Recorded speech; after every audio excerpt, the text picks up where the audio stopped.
आपका अपना प्रोग्राम सियासत की बातें।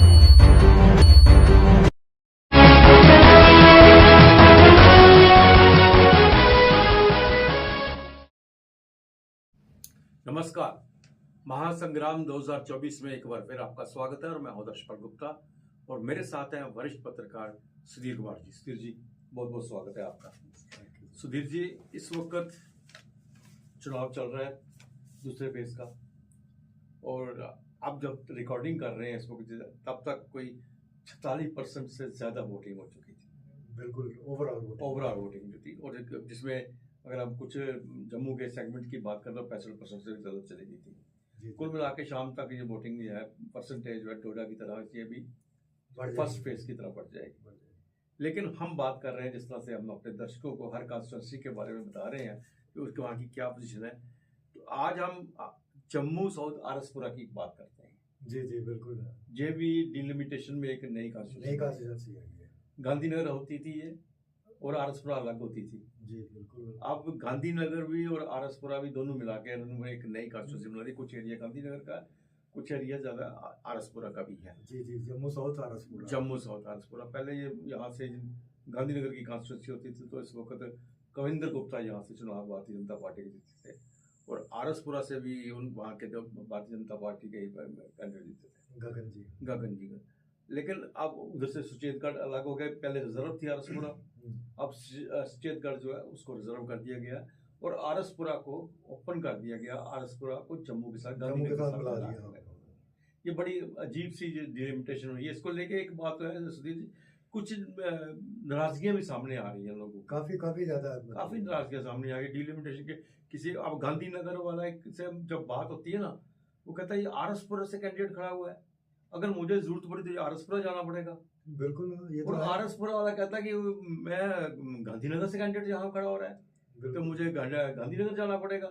मतलब वो रहा ही नहीं कि आरसपुरा या गांधीनगर दोनों मिला के इन्होंने बना दी है।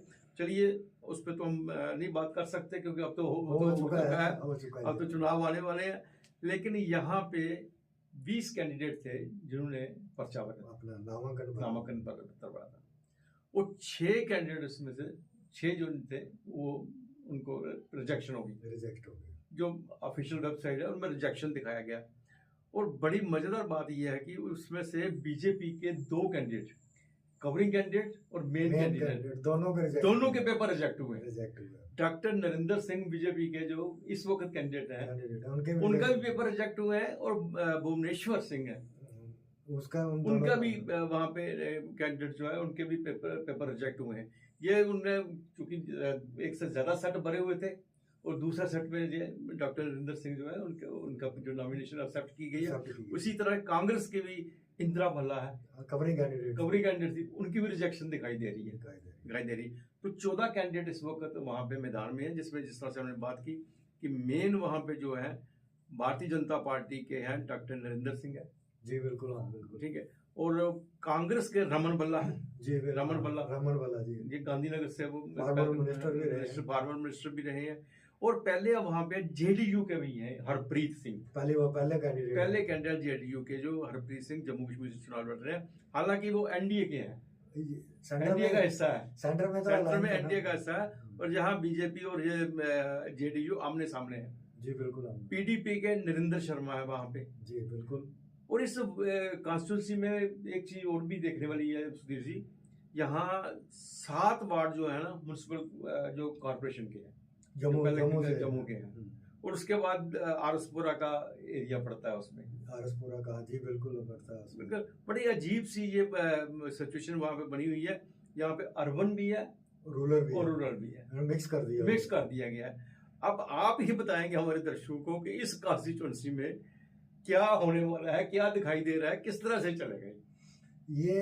दर्शक, सबसे पहली बात यह है कि जैसे माना जाता है कि आज की डेट में जम्मू साउथ और आरसपुरा को अनडेवलप्ड कॉन्स्टिट्यूंसी की कैटेगरी में डाला हुआ है, क्योंकि ये अभी जैसे डेवलप कैटेगरीज होती हैं ऐसे इनको आप देखोगे कि अनडेवलप कैटेगरी में आज भी ये जो क्या है ना, आरसपुरा और ये जम्मू की गांधीनगर का कुछ पार्ट है। जी। ये अनडेवलप तभी होता है कि उस एरिया में रोड कनेक्टिविटी नहीं है, उस एरिया में पावर की क्राइसिस है, उस एरिया में चलो ये एरिया फर्टाइल है पानी के लिहाज से, ज़मीन से जो उन्होंने घर में अपना अपना लोगों ने ट्यूबवेल लगाए हुए हैं जी जी जी। इस एरिया से, लेकिन बिजली की प्रॉब्लम है, पानी लेकिन बहुत से गांव में इसके साथ जुड़े हुए हैं ना, जड़े हुए हैं। हाँ। जो जैसे ये आपने जो वार्ड जम्मू की वार्ड बताई, यहाँ पे तो रिग बेल तो लग नहीं रहा ना, यहाँ पे सप्लाई पावर इसके अपने वाटर सप्लाई से ही आ रही है। जो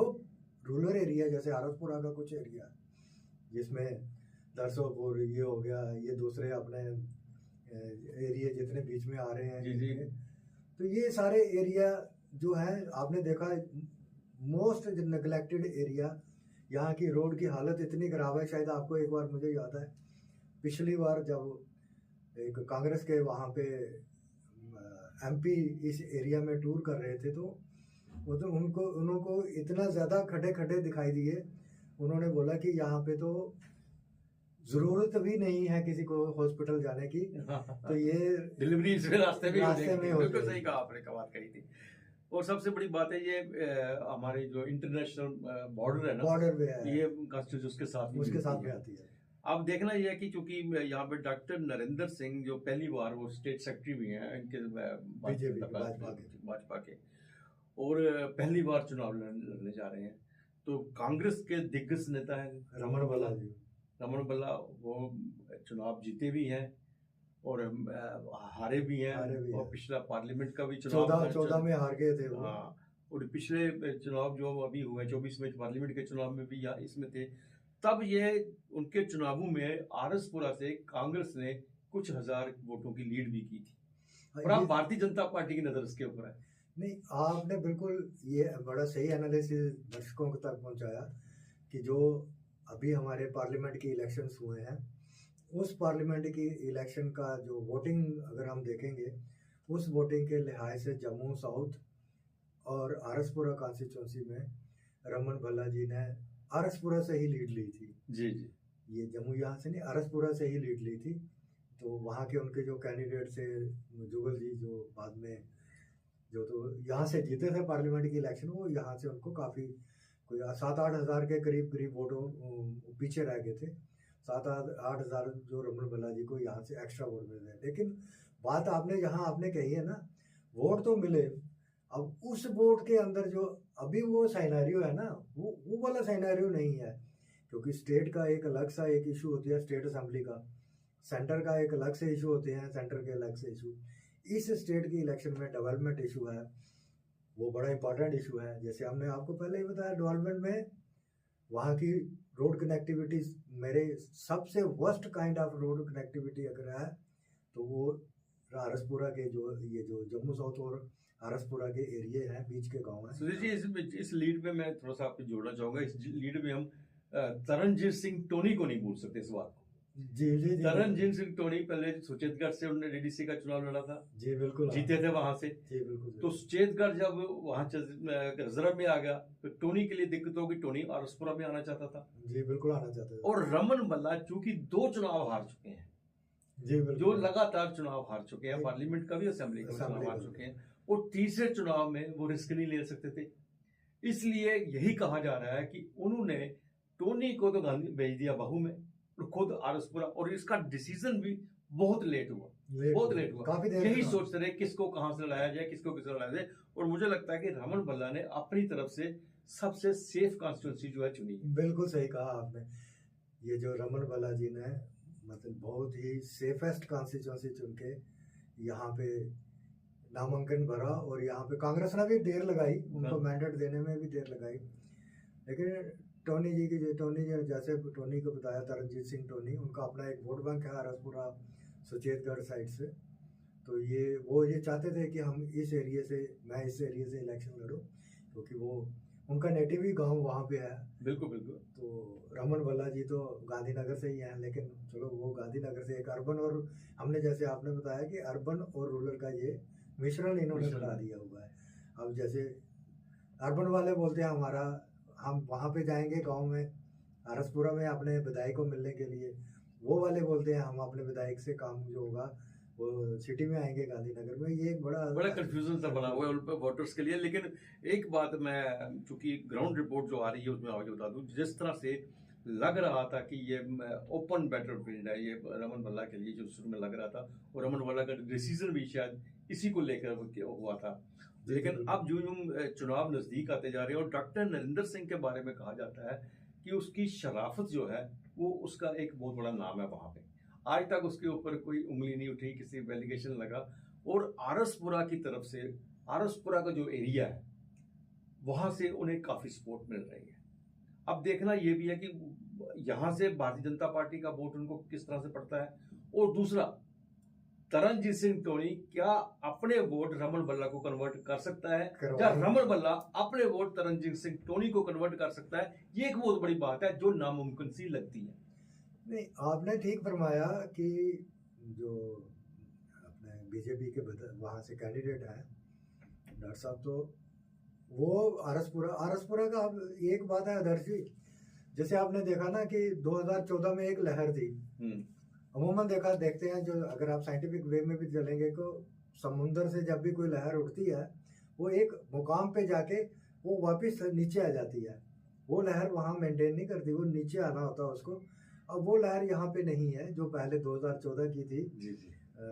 प्राइम मिनिस्टर नरेंद्र मोदी की लहर थी, बीजेपी की लहर, अब लहर नहीं है। अब कैंडिडेट को देख के वोट मिल रहा है, मिलेगा और मिलेगा इस बार।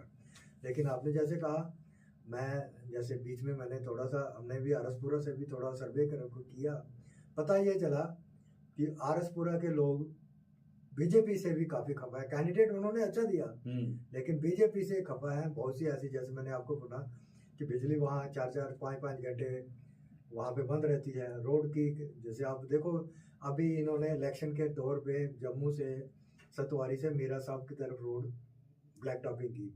अब मीरा साहब जो एरिया है मेन मीरा साहब का, उसको फिर छोड़ दिया खड्डों के बीच में आरसपुरा तक। ये है, लाइट तो आती नहीं है वहाँ पे। वो कहते हैं 5-6 घंटे लाइट दिन में बंद रहती है, रात को अगर लाइट चलेगी तो वापस नहीं आएगी लाइट। तो वो एक है। दूसरा, जैसे आपने अभी वहाँ बताएंगे, इनको दर्शकों को बताएंगे कि टोल प्लाजा का भी इशू आने वाला है। वो है, वो जिंदा हो गया इशू। बिल्कुल। इन्होंने सरोवर से टोल प्लाजा हटाया। अब इन्होंने बोला कि सरोवर से टोल प्लाजा हम तब हटा रहे हैं कि पब्लिक की डिमांड के ऊपर, जो वहाँ के लोगों की 60 किलोमीटर का इशू वो नहीं था। इशू ये था कि वो रोड वाइडनिंग के तौर पे उस टोल प्लाजा को इनको हटाना था, वो इन्होंने हटाया। अब वो टोल प्लाजा इन्होंने रिंग रोड पे लगा दिया, वो काम चल रहा है। और वो एक जो आरसपुरा और मीरा साहब जाएंगे उन्हें टोल देना पड़ेगा, उस रोड से आए तो। ऑब्वियसली उन्होंने जो देखो, जो दिल्ली से आएगा, अमृतसर से आएगा, या पंजाब से आएगा, इवन कठुआ से आएगा, जिसने आरसपुरा की तरफ टर्न करना है, तो वो मीरा साहब को नीचे नहीं मीरा साहब से टर्न लेगा ना नीचे। बिल्कुल। वो टोल देने के बाद नीचे उतरेगा।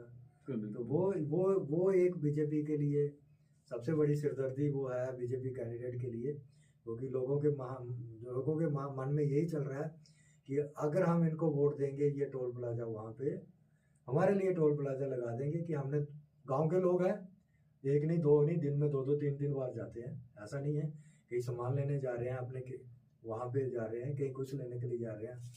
तो वो एक इशू है, नंबर 1। दूसरा इशू आप अभी टच करेंगे, ये जो एरिया आरसपुरा का है, ये गांव का एरिया है, जैसे हमने बताया सारा। यहाँ से तो अग्निवीर भी है ना। बिल्कुल है ना, बहुत बड़ा इशू है अग्निवीर का। और फौज में ये लोग हैं, यहाँ से आरसपुरा से काफी लोग फौज में है, BSF में है, SSP में, SSB में है, पुलिस में है, और इवन के इंडियन आर्मी में है। तो वहाँ पे एक वहाँ के लोगों का जो अंदर रोष अग्निवीर को लेके भी है। जो सेंटर तो कर रही है कि अग्निवीर हम ये करेंगे वो करेंगे, लोगों को पता है कि अग्निवीर में कितने लोग रेगुलराइज होंगे, कितना क्या होगा। उनको एक रेगुलर फौज नहीं है इंडियन आर्मी। बिल्कुल। लेकिन इसके साथ साथ ये जो डॉक्टर नरेंद्र सिंह है, उन्होंने कहा है कि जहाँ पे आपको याद होगा कि मीरा साहब में एक रेजन फैक्ट्री होती थी, बिल्कुल बंद हो गई है, बहुत बड़ी वो एरिया उसके पास है।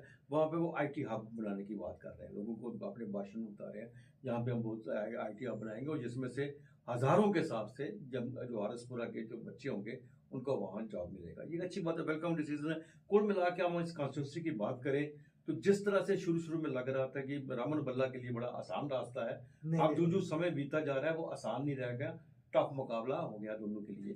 कौन जीत सकता है? 50-50 है इस वक्त। हाँ, ये 50-50 है, कौन जीत सकता है, लेकिन ये बीजेपी के हाथ में है।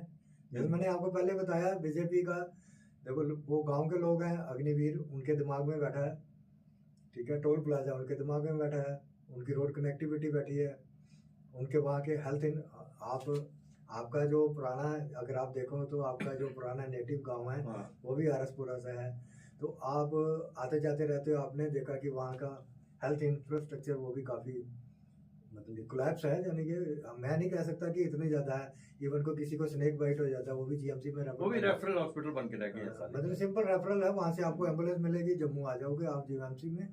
ये चीज़ें जो है लोगों के यहाँ इमरजेंसी चीज़ें, इमरजेंसी नेचर की कोई चीज़ वहाँ पे स्टिल अवेलेबल नहीं है। बिल्कुल सही कहा आपने, बहुत अच्छी तरह से आपने आरसपुरा की जिस कॉन्स्टिट्यूंसी, जम्मू साउथ आरसपुरा की कॉन्स्टिट्यूंसी के बारे में हमारे दर्शकों को बताया। कल फिर किसी नई कॉन्स्टिट्यूंसी के साथ दर्शकों के सामने आएंगे और उनके बारे में उनकी जानकारी देंगे। तब तक आपसे भी इजाज़त लेते हैं और दर्शकों को भी इजाज़त देते हैं। नमस्कार।